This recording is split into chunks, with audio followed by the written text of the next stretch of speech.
entre l'État et la population s'est également creusé ces derniers mois. Ce mardi, les mutins étaient acclamés par une foule réclamant le départ du président Keïta. Et avec nous depuis Bamako, Serge Daniel, correspondant RFI France 24. Bonjour Serge.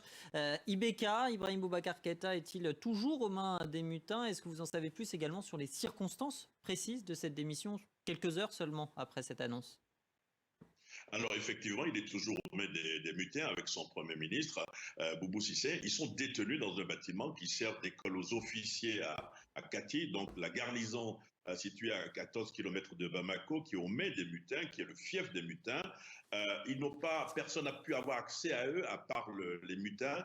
Par exemple, aujourd'hui, la commission de défense des droits de l'homme de la MINUSMA, de la mission des Nations Unies au Mali, conformément à son mandat, a demandé à rencontrer les prisonniers, le président de la République et le Premier ministre notamment, mais les mutins, désormais, plutôt le Comité national de salut public, n'a pas encore accepté. Donc les familles commencent par être inquiètes et se demandent ce qui s'est passé ou ce qui se passe ou dans quel état ils sont, surtout qu'on sait que le président de la République, Ibrahim Boubacar Keïta, ne se portait pas, n'avait pas une très très forte santé, si vous permettez l'expression.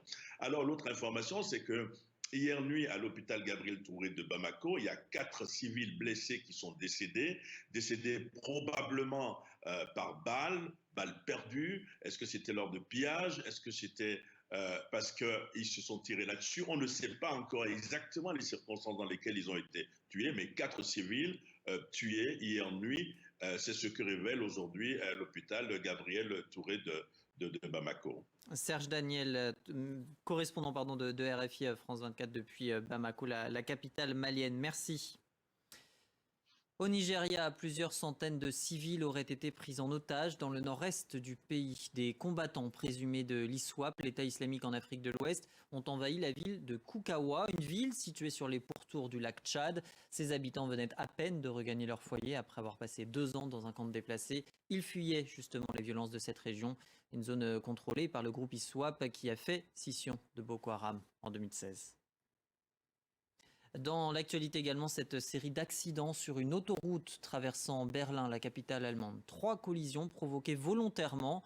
L'homme a agi seul, selon le parquet, qui privilégie la motivation religieuse islamiste. Les autorités de préciser également que l'individu semble souffrir de troubles psychologiques, qu'il n'appartient pas non plus à un quelconque groupe terroriste. 6 personnes ont été blessées, dont 3 grièvement.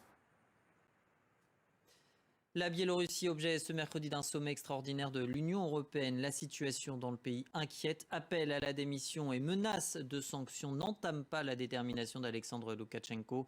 Le président dont la réélection est contestée refuse de céder le pouvoir et durcit même le ton. Lina Bensinoussi. À seulement quelques kilomètres de la frontière lituanienne, l'armée biélorusse déploie tanks et missiles. Le choix du site pour ces exercices militaires fait monter